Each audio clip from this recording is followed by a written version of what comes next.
સુરતમાં સર્જાયેલી પૂરની સ્થિતિ પર કુમાર કાનાણીનું નિવેદન સામે આવ્યું છે। વર્ષ દરમિયાન કોઈપણ મહત્વનું આયોજન કે બેઠકો થતી નથી અને આ બેઠકના અભાવે જ આ પ્રકારની પરિસ્થિતિ સર્જાતી હોય છે।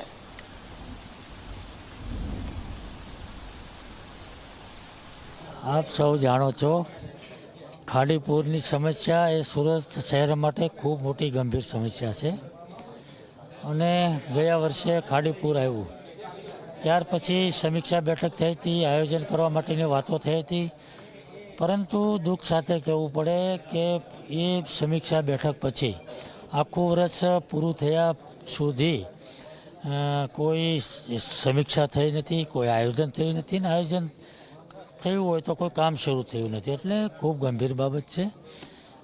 આ સુરત શહેરને ખાડીના પૂરથી બચાવવું હોય, લાખો લોકોને મુશ્કેલીમાંથી દૂર કરવા હોય તો આયોજન કરવું જોઈએ ને કામ શરૂ કરવું જોઈએ।